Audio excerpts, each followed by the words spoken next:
Hi guys, here is lesson 98. It is called Solving Quadratics by Factoring. We have done tons of factoring over the past few months, so you should be very familiar with this concept. Again, when we talk about quadratics, we're talking about something with an x squared. If it doesn't have an x squared, it's not going to be a quadratic. All right, a few lessons ago, we talked about roots of an equation. We've also called these zeros or x-intercepts. The roots of a quadratic equation are just its solutions. So quadratics can have 0, 1, or 2 solutions, depending on what the graph looks like. And that was in our lesson from a few days ago.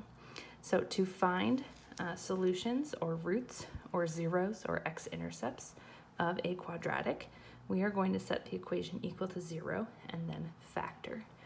The reason this works is called the zero product property. This is on page 655 in your textbook.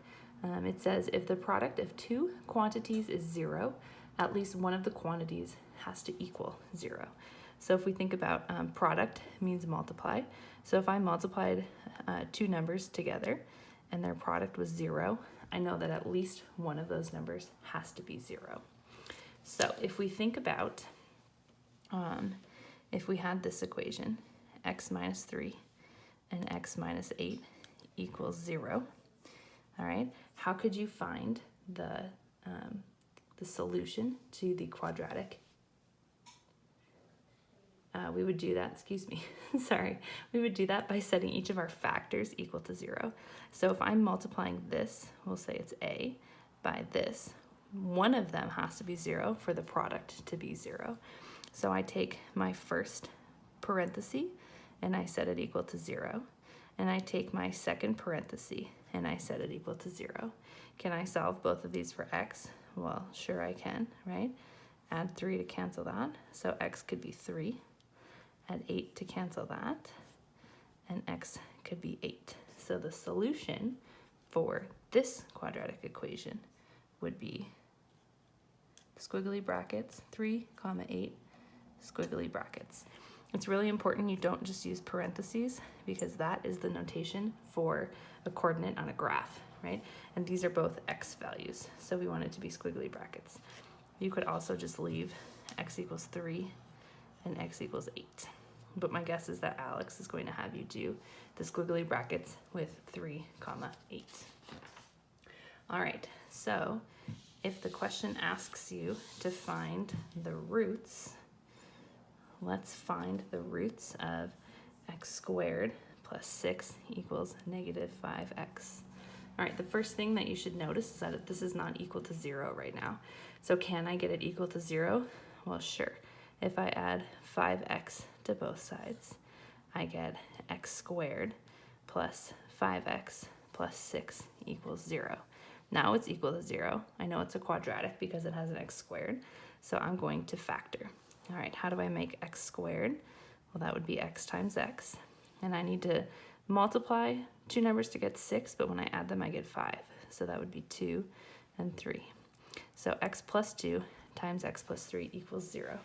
I'm going to take each of these and set them individually equal to 0. So x plus 2 equals 0 and x plus 3 equals 0.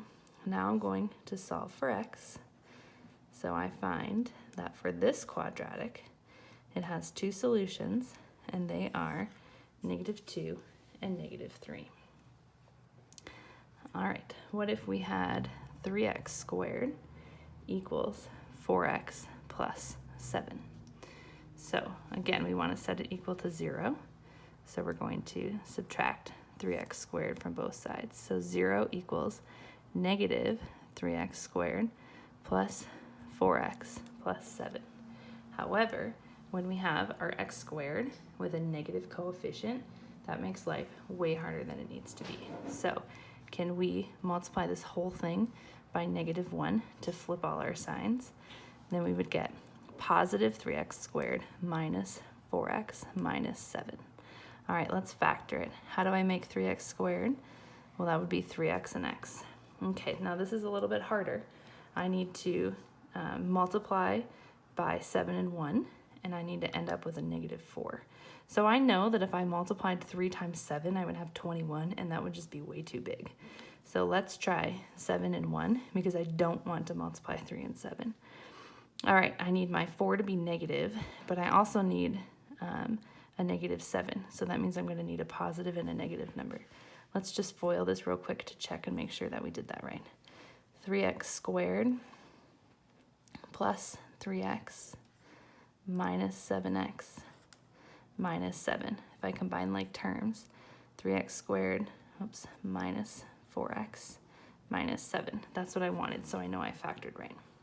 Okay, so now let's check our, or find our solution to this one. So I'm going to take my first parenthesis and set it equal to 0, and my second parenthesis and set it equal to 0. All right, if I solve this, 3x equals 7. I'm not done yet, I have to divide by 3. So x equals 7/3. And then here I'm going to subtract 1, x equals negative 1. So my answer here is 7/3 and negative 1. All right, what if we had one that didn't have a solution?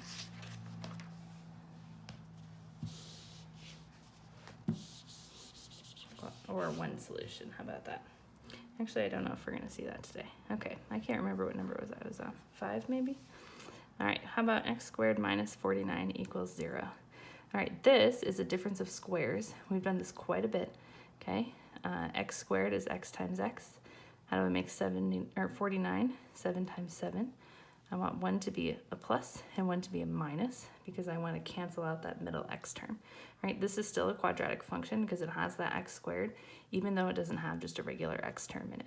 So I'm going to take my first parenthesis and set it equal to 0, and my second parenthesis and set it equal to 0. So let's solve these. I get x equals negative 7 and x equals positive 7. All right, hopefully that makes sense right now. In a few lessons, it will get a little bit weirder if we have no solution, but don't worry about that yet. If you want some extra practice, please check out lesson 98 lesson practice on page 659, and let me know if you have any questions. Thank you.